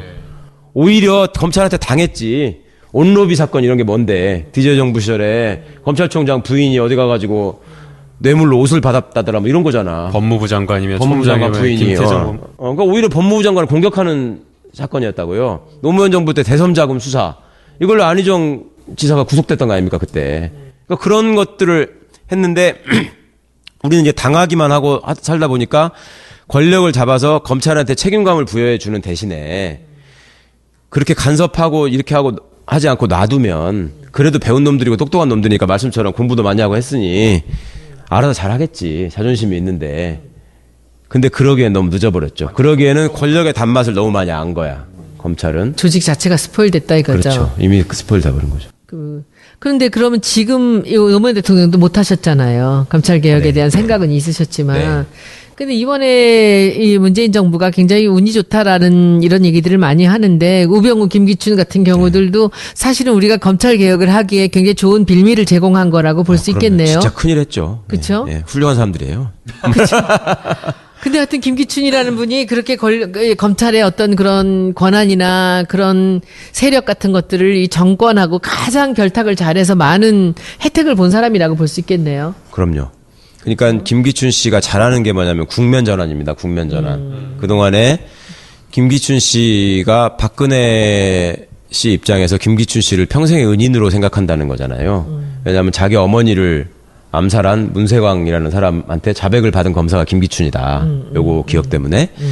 근데 김기춘이라는 사람이 그때 당시에 중앙정보부에 있으면서 어떤 사건의 수사를 통해서 그 당시의 전국 상황이 물길이 바뀌어버리는 이런 경험을 많이 한 거예요. 거기서 검찰 권력이 그렇게 행사되면, 그러니까 예를 들면 강기훈 유서대필 사건, 우리가 기억하고 있는 이런 사건들이 있잖아요. 프레임을 씌워가지고 다른 쪽으로 하는 거. 그러니까 몇 시위가 번의 막 경험이 있죠, 그런 게. 쫙 시민들이 호응을 얻고 막 퍼져나갈 때, 그럴 때 검찰에서 간첩 사건을 하나 만들어낸다거나 그런 무슨 유서대필 조작 같은 쇼킹한 사건을 해가지고 방향을 바꿔버리는. 그러니까 그걸 써먹었던 게 초원복 국집 사건에서 김기춘이 지역감정 조장하는 발언을 했다가 이거를 도청 프레임으로 돌려가지고 맞아요. 성공을 했지 않습니까? 네네. 그거를 십상시 문건 사건 때 또 써먹었던 거죠. 네. 그거를 계속 이 사람은 하면서 성공해왔고. 그럼 우병우의 역할은 뭐였어요? 우병우의 역할은 자, 김기춘이 그 역할을 그런 거를 배울 때가 신직수 밑에 있으면서 배웠다고 제가 말씀드렸잖아요. 그 신직수가 김기춘으로 바뀌고 세월이 흐르니까 김기춘이 우병우로 바뀐 거예요. 똑같은 거예요. 똑같은 걸 배웠구나. 네, 그러면. 똑같은 거예요. 그거를 요렇게 한마디만 해도, 그러니까 딱 했을 때, 이게 컵만 이렇게 손잡이만 돌리고 있어도, 저 사람이 지금 커피가 먹고 싶은가 보다 해서 커피를 따라주는 사람과 이 컵을 돌리고 있으니까 뭐 컵이 더러운가요? 해서 컵을 씻는 사람과 이건 너무 차이가 있잖아요. 그러니까 김기춘이나 우병우는 이게 잘 쓰는 말이 윗분의 뜻을 받들어. 김기춘이 이런 말 많이 썼잖아요. 그러니까 윗분이 무슨 생각을 하는지를 귀신같이 아는 거야. 거기다가 딱 맞추는 맞춤형 수사를 갖다가 딱 바치기 때문에 그게 권력자가 안 돼본 우리 입장에서는 나쁜 짓이라고 생각하지만 권력자 입장에서는 그렇게 편하지, 이쁜 사람이 이쁘지. 없죠. 관저에서 맨날 드라마만 보신 박근혜 전 대통령 입장에서는 진짜 편한. 그렇죠. 알아서 다 해주니까. 뭐 잘못되면은 바로 국면을 바꿔주고. 그것뿐입니까? 대통령 비서실장이 대법원장의 고등학교, 대학교 직속 선배였어요. 지금 대법원장에. 그러면 옛날 사람들 개념으로 소위 옛날 명문고등학교를 나오고 서울대를 다녔다는 사람들의 그 유대가 의원님도 아시잖아요. 경기고 서울대, 소위 뭐 경남고 서울대, 대전고 서울대, 전주고 서울대 사람들이 갖고 있는 그 엘리트 의식과 그 끈끈한 연대 의식이 있거든요. 그게 대통령 비서실장이 어디 대법원장한테 무슨 판사가 문제가 있으니 뭐 인사조치를 해야 된다 이런 얘기들이 김영환 수첩에 나오지 않습니까? 민정수석이 적었잖아요. 비서실장 지시사항 중에. 그런 얘기를 어떻게 하냐고. 근데 김기춘 씨 입장에서 볼 때는 저거 내 고등학교 후배야. 내가 얘기하더라고 전에. 네. 끝나는 거지 그냥. 저는 제가 옆에서 직접 본 건데요. 굉장히 그 법관 고위직하고 또 검찰의 고위직이 그냥 편하게 사건에 대해서 통화를 하는 거를 제가 직접 들었어요. 근데 저는 제가 그걸 보고 야, 이거 이렇게 해도 되나? 왜냐면은 검찰하고 법원은 독립적이어야 분리돼야 되는데 서로 간의 어떤 인적 네트워크를 가지고 그렇게 하더라고요. 그래가지고 저는 그 깜짝 놀랐는데 진짜 그 변호사님도 약간 그런 얘기 많이 들으시죠. 훨씬 더 그런 쪽에 가깝게 계시니까. 무슨 얘기? 그러니까 예컨대 그 사회 상류층에 그럼. 국회, 뭐 법원, 검찰 이런 사람들이 네트워킹 통해 가지고 서로 전화하고 연락하고. 여당 야당도 그래요. 여당 야당도 그래요? 싸우는 척 하는데 뒤에 가서 다들 자기들끼리 또. 아 진짜요? 제가 사법연수원 마칠 때쯤에 어떤 우리 향후의 모임을 갔는데 그분들이 그러시더라고. 다 메인 테이블에 있는 사람이 가서 마이크를 잡더니 그 국회의원 몇 번 떨어진 변호사인데 야, 세상에 평준화 제도, 고교 평준화라는 이상한 제도를 전두환이가 만드는 바람에 이게 향후회가 이상해졌다는 거예요. 저게 무슨 소린가 했어. 그렇지. 이상한 애들이 섞인 거지. 네, 옛날 같으면 전라북도 같은 경우에 전주고등학교 동문회만 하면 거기다 하나 더 붙인다면 일이 남성고등학교라고 있어요. 그 두 학교 동문회만 하면 법조 동문회건 뭐건 자동으로 다 되는 거야. 그래서 거기 앉아가지고 자기들끼리 뭐 너는 이번에 어느 자리 가라. 이거를 경기구는 오직 했겠습니까? 그렇게 다 정리될 수 있는 일인데 평준화 때문에 막 고등학교가 들어보지도 못한 고등학교가 막 경기고등학교 나온 사람이에요. 평준화 경기. 그래서 그 사람들이 권력을 잡고 뭐를 저기를 해나갈 때 특목고에 그렇게 집착하고 고교 서열화를 해야 되고 하는 게 옛날 그런 집착이 있는 뼈속부터 그런 겁니다. 게 있었기 네. 때문에. 자사고니 뭐 이런 거. 그리고- 자기들 옛날에 그때가 좋았다라는 거. 뭐, 그리고 그때 뭐 그 이해할 수는 사람들이 있어. 평준화 됐을 때 경기고는 제가 서울에 안 있어서 모르겠는데 전주 같으면 전주고등학교가 명문인데 전주고등학교 총동문회에서 평준화된 이후 애들은 우리 후배로 칠 수가 없으니까 이름을 바꾸라 그랬어요. 학교 이름을. 이름까지 지어줬어요. 전주고등학교라고 하지 말고 풍남고등학교라고 해라. 우린 그 정도는 아니었는데. 야, 근데 그런 사람들이 지금도 검찰 법원의 상층부는 지금도 그때 시절의 사람들이 있는 겁니다. 그 공부만 좀 잘해서 이 시험 봐가지고 자기들이 고시 패스하고 나면은 이제 자기는 다른 사람들이라고 생각하는 거죠. 근데 이 사람들이요, 그게 고시 패스된 이후에부터 그런 생각을 하게 된 게 아니라, 옛날에는 중학교 입시부터 있었잖아요. 그러니까 중학교 때부터 얘는 막 이렇게 된 거야. 우리 애가 경기중 다녀. 우리 애가 경기고 다녀. 이번에 서울대 들어갔어. 고시 붙었어. 검사야. 막 이러면.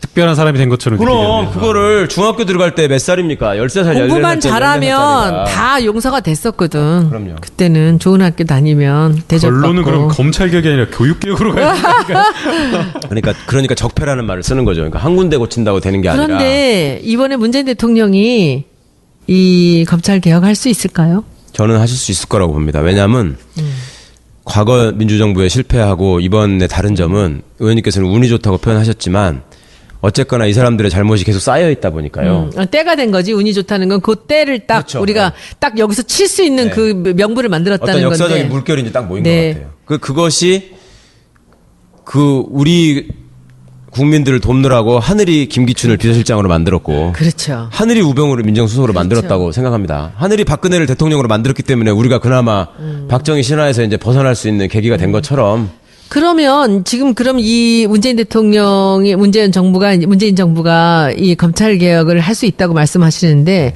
검찰 개혁이라는 것이 어떻게 되는 거예요?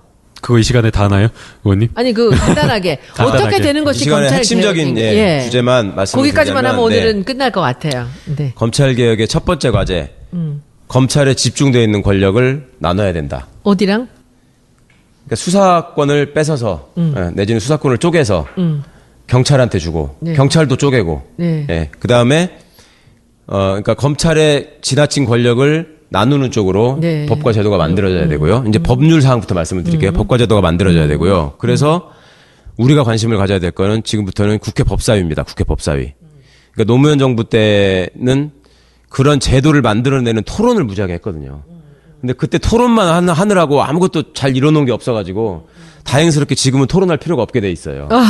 그리고 그때 토론을 하는 그거를 주관하셨던 분이 대통령이 되신 거예요, 지금. 그러니까 이 양반이 너무나 잘 알고 있어요. 검사에 대해 옆에 계신 참 분도. 우리가 이번에 문재인 대통령을 보면서 이 들어가서 사람들이 잘한다고 국민들이 다 좋아하고 있는 이유가 옆에서 이렇게 보면 다 겪은 거야, 이거. 그럼요. 네. 그 안에서 겪었고 동선까지 다 알고 있는 거야. 네.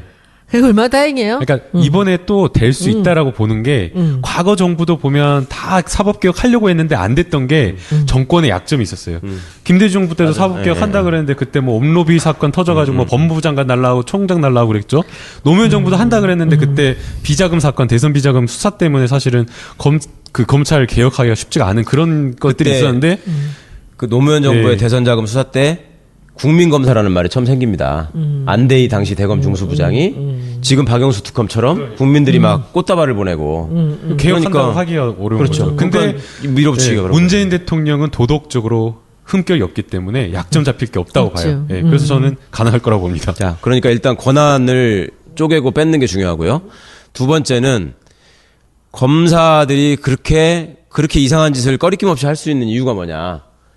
그거는 누구도 자기를 수사할 수 없다는 자신감이 있기 때문에 그런 거예요. 그러니까 노무현 대통령께서 예전에 아주 적합한 표현을 쓰셨는데 세상에 자기의 계좌를 보여주지 않는 유일한 조직이 딱 하나 있다. 검찰이다. 판사가 뇌물을 받아먹으면 검사가 수사를 해가지고 계좌를 열 수 있습니다. 그러니까 검사가 이제 계좌를 열려면 압수수색 영장을 청구하는데 판사가 영장을 발부를 안 해서 막을 수 있지 않느냐 이렇게 생각할 수 있잖아요. 근데 판사가 만약에 압수수색 영장 청구했는데 발부를 안 하면 검찰은 언론을 이용하는 게 아주 체화되어 있고 발달되어 있기 때문에 바로 언론에다가 그걸 공개해버리면 법원이 작살이 납니다. 그러니까 그걸 못해요. 판사들은 소심하기도 하고 그리고 파편화되어 있고 그러니까 판사 계좌는 검사들이 얼마든지 까볼 수 있어요.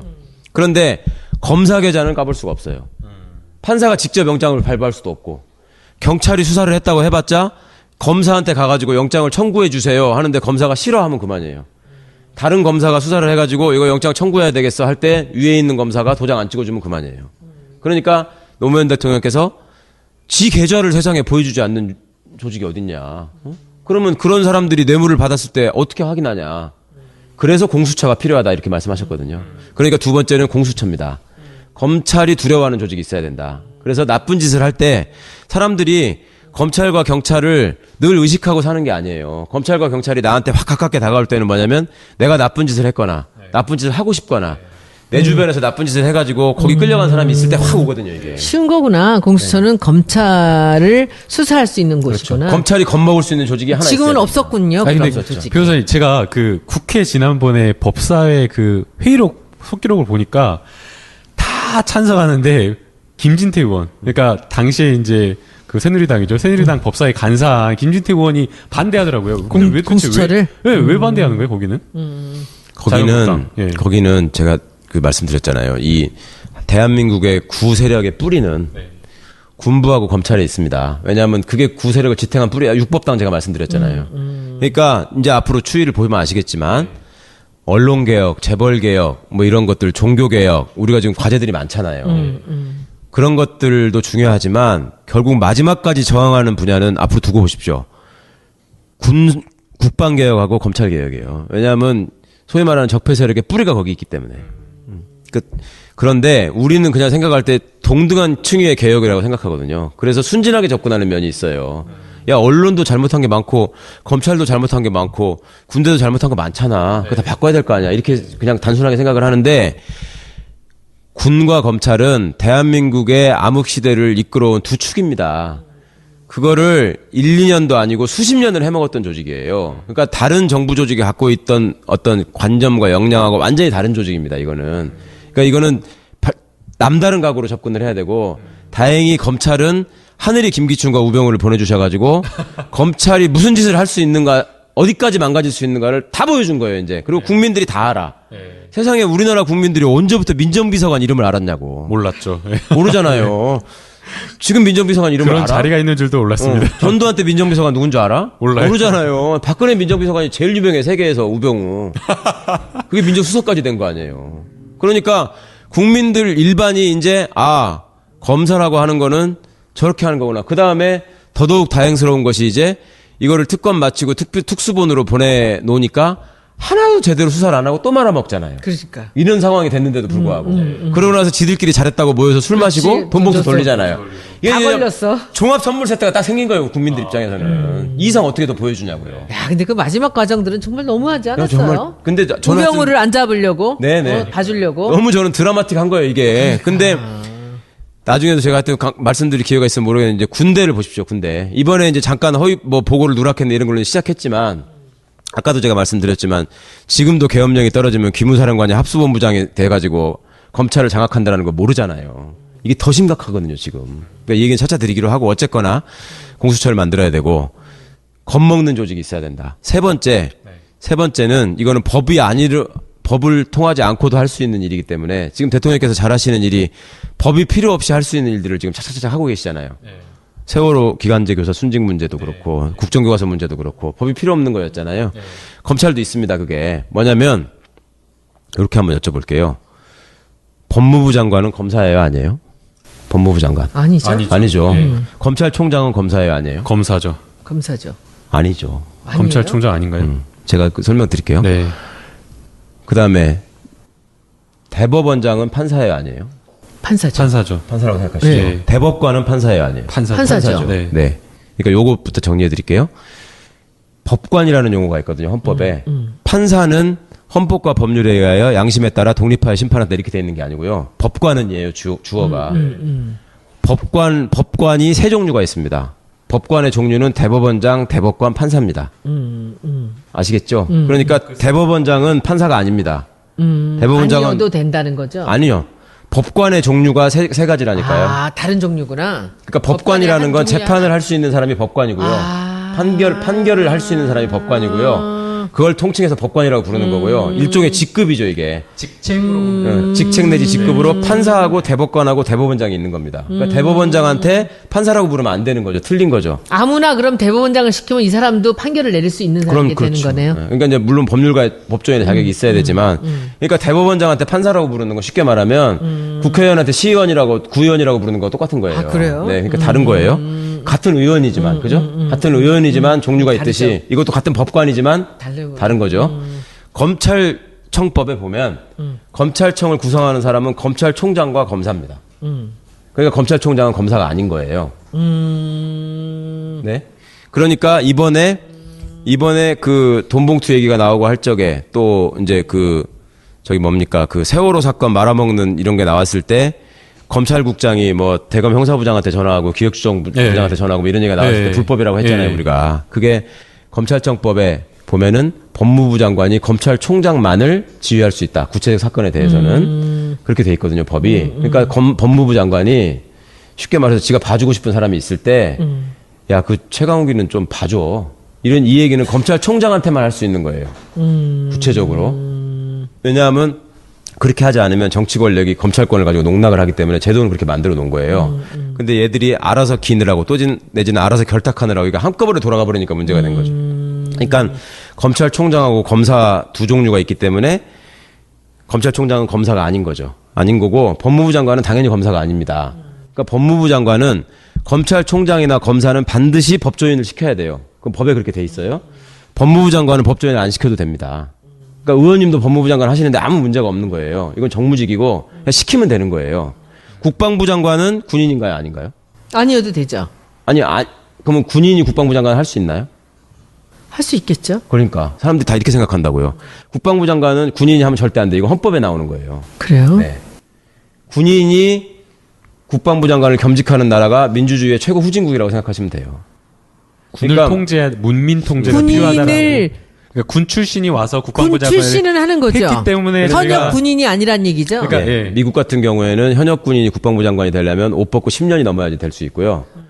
우리나라는 이게 잘못돼 있어가지고 오전까지 합참의장이었던 사람이 오후에 취임식하고 국방부 장관이 되고 막 이랬었어요. 그러니까 국민들은 일반적으로는 의식하기를 국방부 장관이 군인 중에 제일 높은 사람이다라고 생각을 해요. 근데 그렇지 않다고. 그러니까 이번에 보고 누락 문제 이런 얘기가 생기니까 한민구 국방부 장관을 군법으로 다스려라 이런 얘기가 나오는데 택도 없는 소리지. 그건 헌법 위반이에요. 한민구는 군인이 아니기 때문에 군법으로 다스릴 수가 없어. 적용되는 법률도 군법이 될까 말까도 궁금하지만 근데 이 말씀을 제가 왜 드렸냐면 법무부 장관이 검사가 아니라는 거는 굉장히 중요한 의미가 있습니다. 원래 그 의미는 뭐냐면 법무부 장관은 검찰 조직을 대표해가지고 검찰의 정책을 위반하고 검찰의 예산을 따오는 사람이 법무부 장관이 아니고요. 헌법과 정부조직법이 정한 법무부 장관의 역할은 뭐냐면 국민들의 선출로 민주적 정당성을 부여받은 대통령의 위임을 받아서 검찰을 통제하는 게 법무부 장관의 역할입니다. 민주주의의 원리에 따라서. 그러니까 왜냐하면 검찰이 힘을 가지고 일반 시민들의 권리와 자유를 제약하잖아요.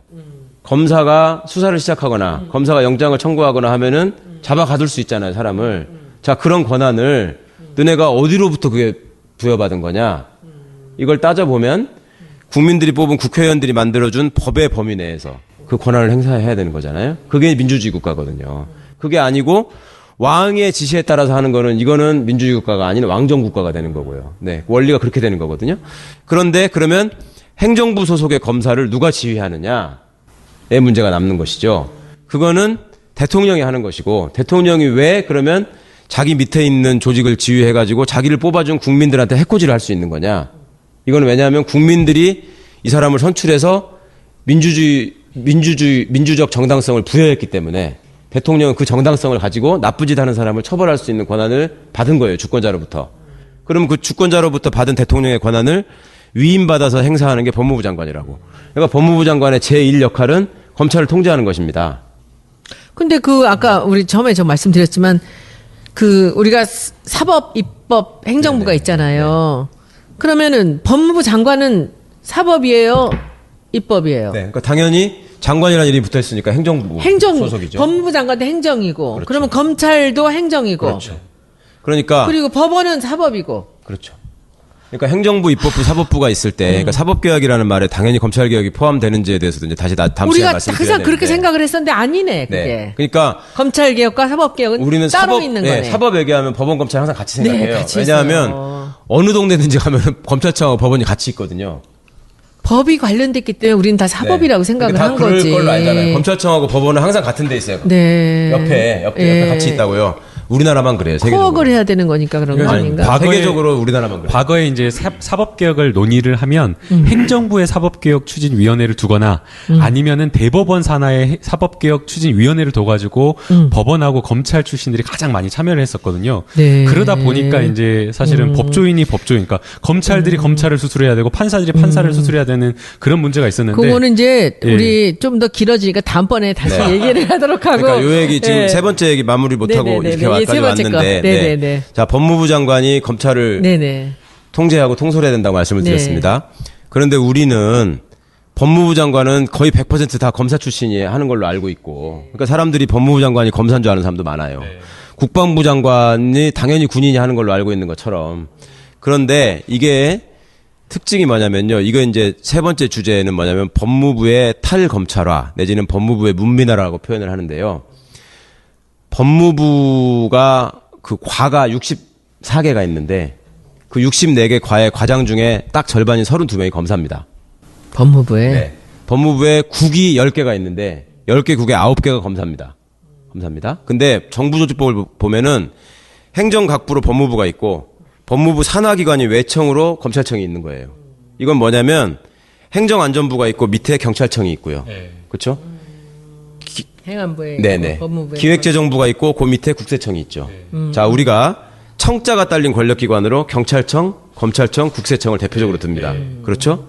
그러면 국세청 직원들이 기재부에 가가지고 과장의 절반을 차지하고 국세청 직원들이 기재부에 가가지고 국장의 90%를 차지하고 있으면 현실이 그렇지도 않거니와 예. 국민들이 그걸 용납할까요? 그리고 검찰이 법무부를 완전 장악한 거 아니에요? 그래서 제가 지금 말씀드리는 와. 거예요. 예. 기가 막히는 일 아니에요, 이게? 기가 막힌 일이죠, 자, 진짜. 더 기가 막히는 일은 예. 경찰이 행안부에 가가지고 과장의 반이 다 경찰이야. 에이.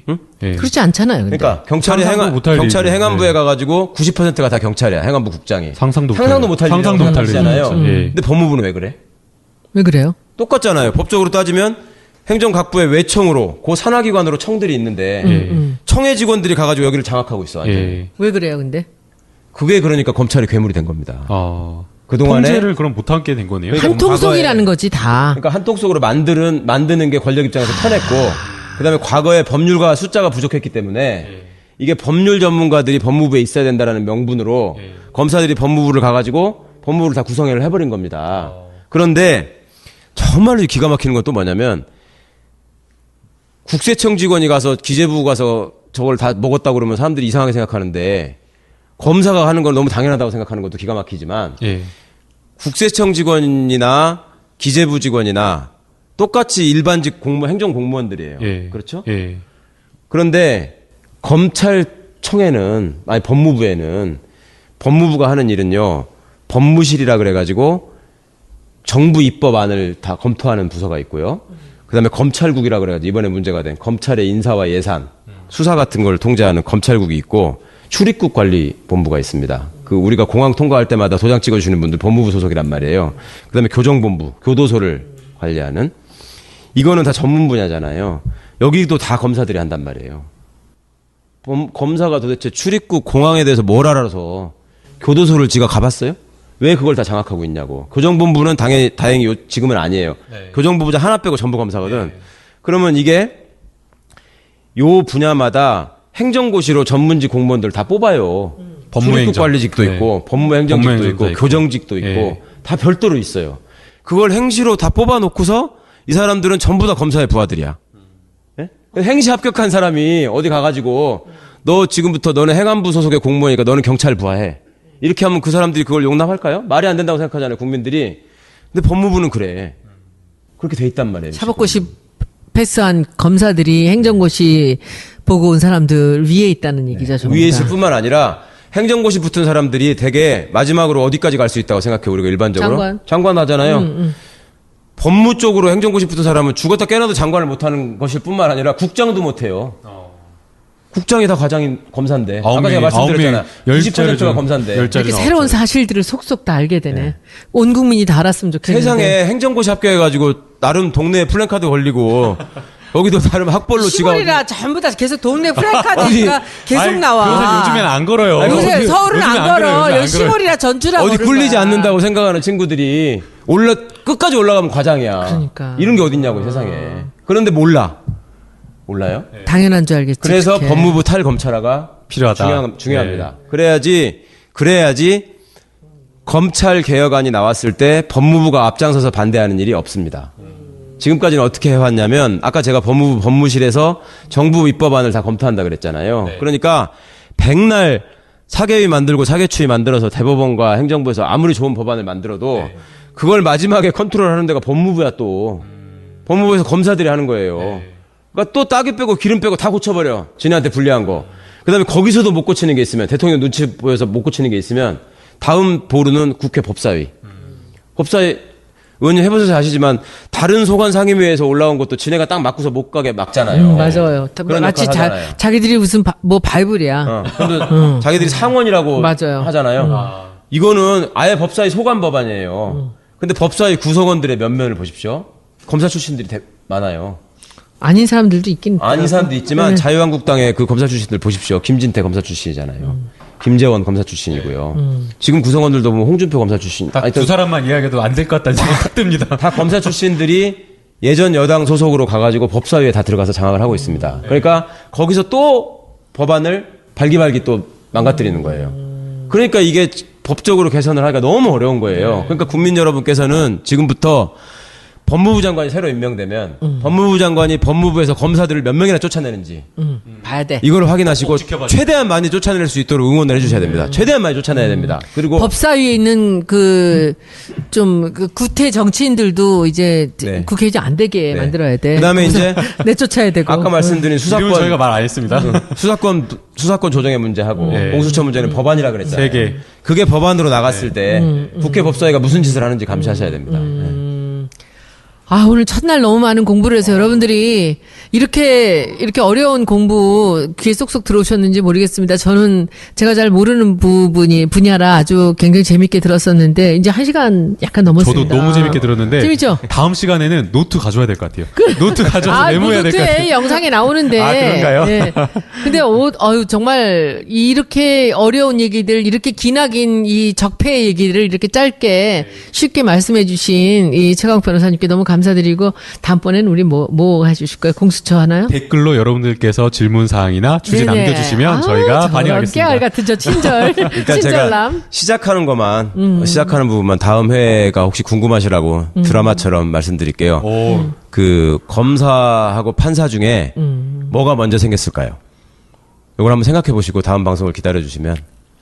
근데 우리 김남국 변호사님 말씀대로 여러분들 궁금하신 거 있으면 댓글로 달아주세요. 근데 댓글 요즘에 제가 댓글 너무 인기가 좋아가지고 이렇게 1000개씩, 2000개씩 해주시면 정말 밤새도록 봐도 제가 다 못 봅니다. 그러니까 여러분들 전에도 한번 얘기한 적이 있었는데 100개 넘으면은 조금씩 참아주시고 그 질문들 주시면 제가 한번 같이 논의를 해서 어떤 질문을 갖고 할지 보겠습니다. 그래서 우리 그냥 지금 하신 말씀으로 다음 시간을 기대하면서 그러면 오늘은 이 첫 시간을 마치도록 하겠습니다.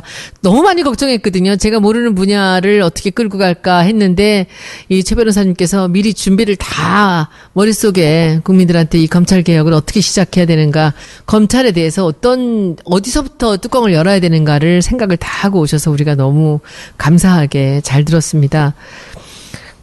어떠셨어요? 혼자만 힘드셔서 어떻게 해요? 도와드리지도 아니요, 못하고.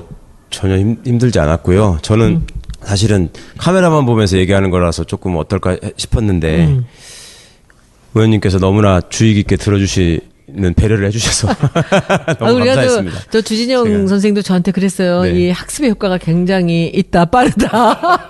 제가 관심 있는 거 집중 잘 하고요. 그래서 이렇게 한번 해보시고 우리 일주일에 워낙 스케줄도 바쁘시니까 일주일에 한 번 할까요? 두 번 할까요? 두 번은 좀 제가 어려울 것 같고요. 오케이, 한 네. 번. 오늘 무슨 요일? 목요일 할까요? 매주? 이제 다음 주에 제가 뭐 있는지 모르겠는데 확인해보고. 이제 목요일 날 딴 거 잡지 마시고 다음 네. 주부터 제가 조금 더 맛있는 음식을 저녁을 네. 준비해 놓을게요. 그래서 감사합니다. 다음 주부터 항상 목요일 날 7시에서 7시 반 정도는 우리가 1시간, 딱 짧게 1시간은 그 제목을 뭘로 할까요?